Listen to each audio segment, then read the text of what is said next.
Now, as the December 2024 national elections approach, President Akufo-Addo has charged the Electoral Commission to ensure credible and peaceful elections, and adding that they must work with political parties to address their concerns.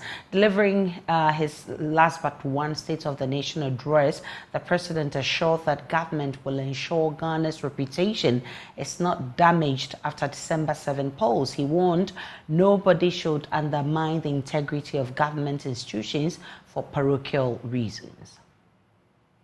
Mr. Speaker, democracies are founded on elections, and the holding of free and credible elections ensure that people have confidence in the government that emerges at the end of the process.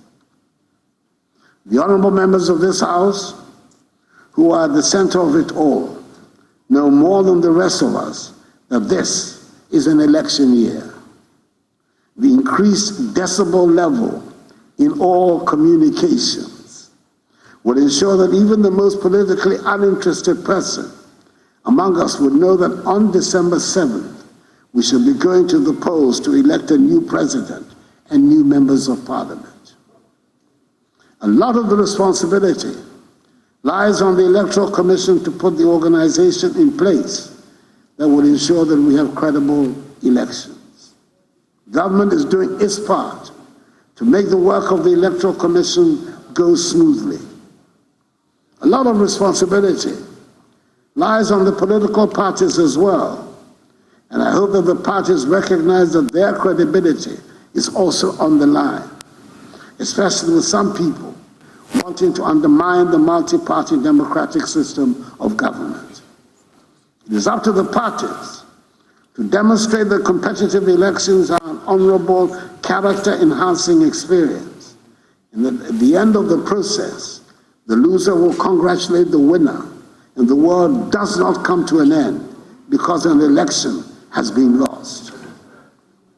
There is nothing inherently dirty or corrupt about politics, and nothing about elections that should generate violence.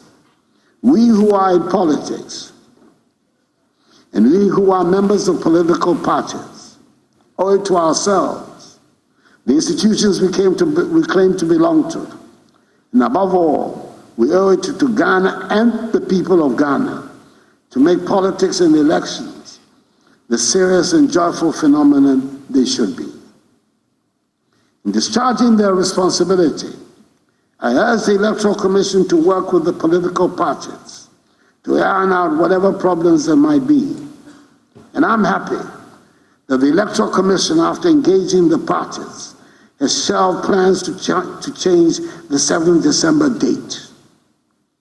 Politics, after all, has been described as the art of the possible. And if that is what we are engaged in, it should not be beyond us to resolve the problems that come up and concentrate on working to build the happy and prosperous country we want.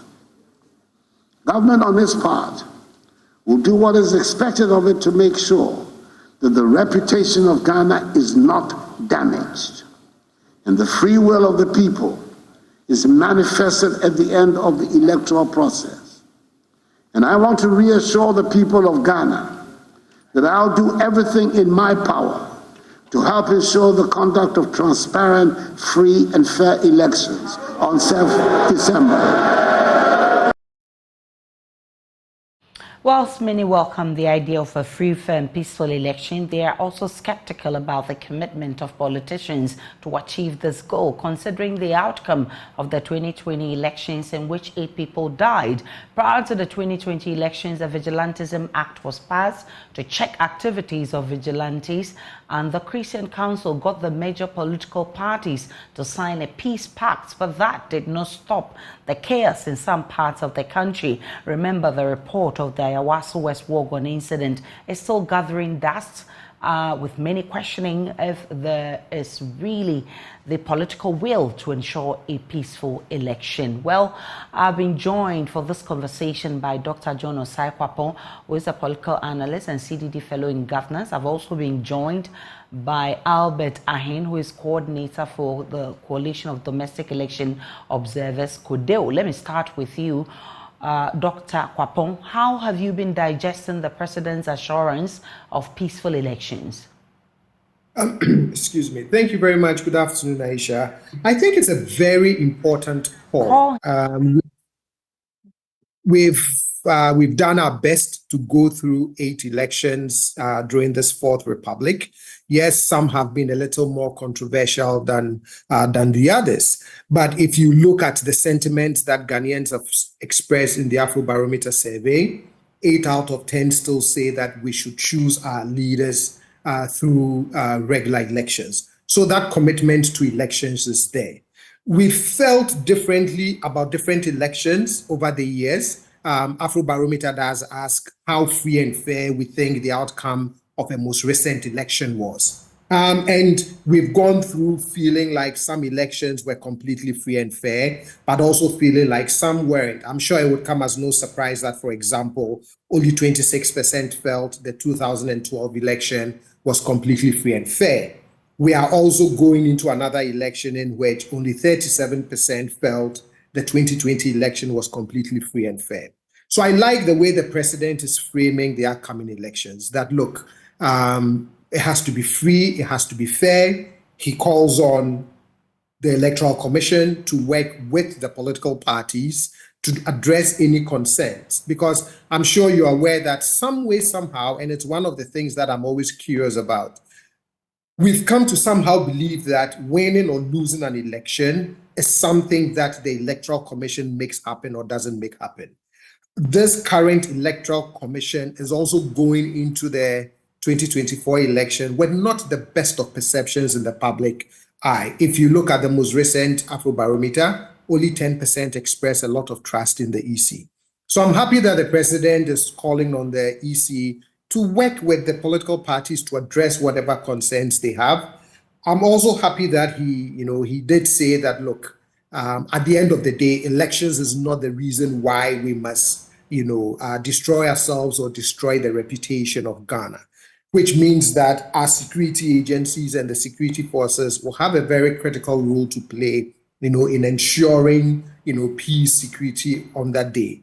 But I think that because there are, as you mentioned, the Ayawasu incident and the reports that doesn't appear that anything has been really done with the recommendations, and some of the pockets of incidents that we saw in 2020, I'm sure would sort of raise skepticism in some people's minds. But I'm really hoping that the security agencies would also respond to the president's call and ensure that we do this in a peaceful atmosphere. And then ultimately, the call on the political parties and their supporters. Yes, elections, brings out our passions. It gets us all excited. Everybody's determined. They want their side to win.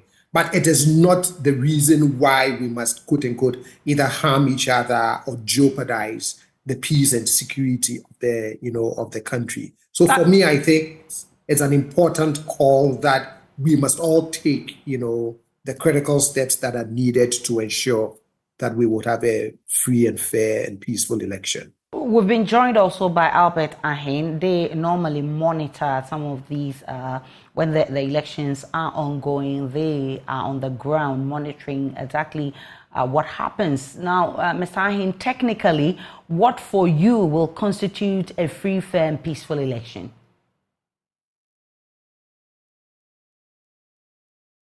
I'm listening. Technically, hello? Yes, Mr. Ahin, you are on air. Okay. Technically, what will constitute free and fair elections will involve an election where people are free, or I would say when you can decide whether or not to vote and vote freely for the candidate of your choice without fear or intimidation. So, free and fair elections technically involve parties who have registered, they are engaging in political freedom, and then they are managed by the Electoral Commission. The Electoral Commission is the body that organizes elections in this country. So technically, when we are saying that elections should be free and fair, we expect that the Electoral Commission will go strictly according to the legal framework. In the first place, you want to know whether there was a constitutional right of the citizens to even vote and to seek office. And also whether elections, for example, in this country, are held on regular basis. You see, there should be a legal framework that should give the guidelines for elections to be conducted. And are these guidelines, stating that elections should be conducted regularly? If it's done regularly, then of course we are being free and fair to elections. And then again, with regards to the electoral management body itself, whenever there's going to be an election, we do what we call demarcation, setting the boundaries, creating polling stations, and whatever. And you would also want to know whether there's any gerrymandering. Gerrymandering meaning that is there any cheating in the allocation of polling stations and the various constituencies or whatever it is. If that thing exists, then of course you are not talking about the free and fair election. Again, you can talk about the electoral rights. And by electoral rights, we mean whether citizens were generally able to go to the election on the basis of free suffrage and access. Do the citizens have free access to the voting? And then you can also talk about the voters register, technically.